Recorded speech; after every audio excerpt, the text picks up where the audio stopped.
Vous avez l'intention d'aborder le marché américain, c'est un marché intéressant, mais le cadre peut être différent, notamment le cadre fiscal. Il y aura possiblement des taxes et des impôts à payer. Comment établir la meilleure stratégie pour justement limiter ces paiements? Dans un instant, à Télécorrex, nous recevons Isabelle Tremblay, avocate fiscaliste chez Jolicoeur Lacasse.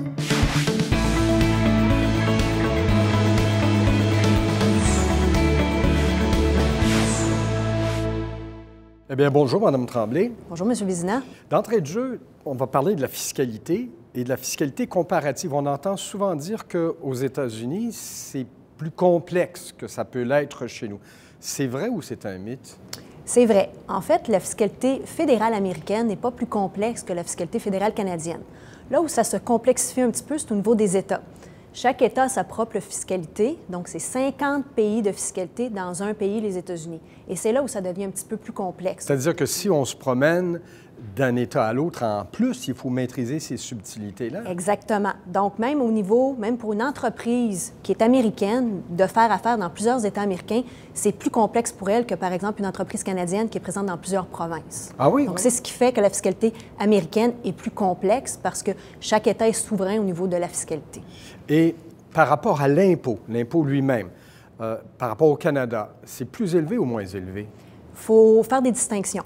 Au niveau du particulier, donc de l'individu, la fiscalité américaine est beaucoup plus avantageuse qu'au Canada. Bien, c'est ce qu'on entend dire régulièrement. Bien oui, et ça, vous avez tout à fait raison. De l'autre côté, au niveau de la fiscalité corporative, donc pour une entreprise québécoise, canadienne, qui veut exporter sur le terrain américain, il faut absolument éviter l'assujettissement à l'impôt fédéral américain. Qu'est-ce que vous voulez dire assujettissement à l'impôt fédéral? Bien, c'est de payer des impôts. Est-ce qu'on planifie notre manière de faire affaire aux États-Unis pour éviter l'impôt fédéral américain quand on est une entreprise québécoise, canadienne qui exporte sur le marché américain? La réponse est oui.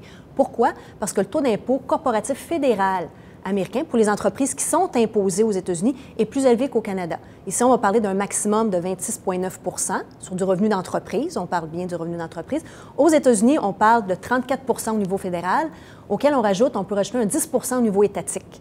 Donc, on se ramasse avec un 44 sur une source de revenus américaine, ce qui est plus élevé qu'ici au Canada. Et c'est possible, c'est légal, on ne parle pas d'évitement fiscal, d'établir une stratégie qui permette de ne pas être assujetti à l'impôt fédéral? Pas du tout. C'est là où on prend en ligne de compte la convention fiscale, parce que les pays, entre eux, ont signé des conventions fiscales pour venir établir des règles de base sur qui a le droit d'imposer quel revenu.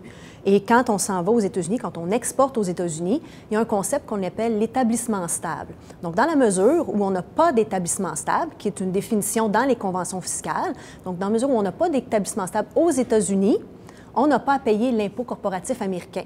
Mais il faut s'en prévaloir, parce que la convention fiscale n'est pas d'application automatique. Il faut la demander. Bon, déjà ça. Et d'ailleurs, vous livrez régulièrement des conférences sur la fiscalité américaine.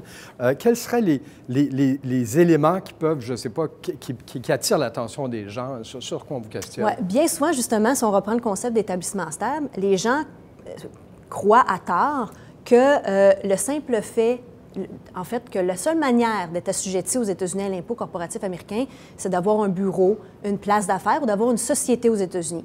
Or, le simple fait d'avoir un dirigeant ou un employé de l'entreprise canadienne qui signe des contrats aux États-Unis crée cet établissement stable-là et donc un assujettissement à l'impôt fédéral corporatif américain. Et ça, bien souvent, dans les conférences, les gens sont surpris puis ils disent « OK, est-ce que je suis correct? Est-ce qu'on fait les choses de manière convenable? » Donc, bien souvent, ça pousse les entreprises à aller revoir leur manière d'être présent aux États-Unis sur cette notion-là de signer des contrats aux États-Unis lorsqu'on est quelqu'un qui a un lien avec l'entreprise. Et donc, pour éviter de se ramasser avec le 44 là, dont vous parlez. À tout le moins, le 34 au fédéral. Voilà. Oui, c'est ça. Quels seraient les éléments les plus importants à considérer? Là, on vient de parler de cette question de place d'affaires et de présence, mais quels sont les éléments les plus importants à considérer justement en matière de fiscalité? Bien, quand on a une entreprise canadienne qui veut exporter, il y a 5 paramètres qu'il faut regarder. La fiscalité corporative fédérale, justement le fameux jusqu'à 34 d'imposition au niveau fédéral américain. On a la fiscalité corporative étatique, qui peut atteindre un 10 selon les États, donc selon l'assujettissement dans les États. On a évidemment la fiscalité corporative canadienne à considérer parce que en étant une entreprise canadienne, on va être imposé sur nos sources de revenus mondiales ici au Canada pour éviter une double imposition. Mais il faut considérer l'impact de la fiscalité canadienne. On va avoir les taxes de vente aussi américaines. On livre un bien aux États-Unis, on n'a pas de TPS-TVQ. On aura peut-être une obligation de percevoir des taxes au niveau des États américains. Ça dépend, parce que certains en imposent, d'autres non. Alors, Exactement. Il y a oui. 4-5 États où il n'y a pas de taxes à la consommation aux États-Unis. Le New Hampshire, je pense, notamment. Le New Hampshire, notamment, effectivement, n'a pas de taxes à la consommation. Vous avez tout à fait raison.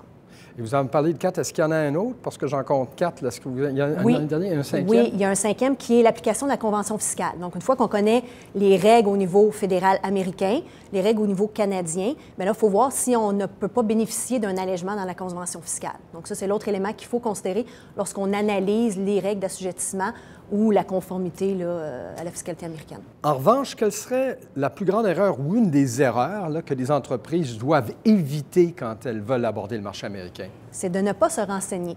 On sort du Canada, on est dans un autre pays, bien, il y a tout un autre régime de fiscalité, de loi de l'autre pays. Donc, de ne pas se renseigner, de faire la sourde oreille, d'écouter les voisins.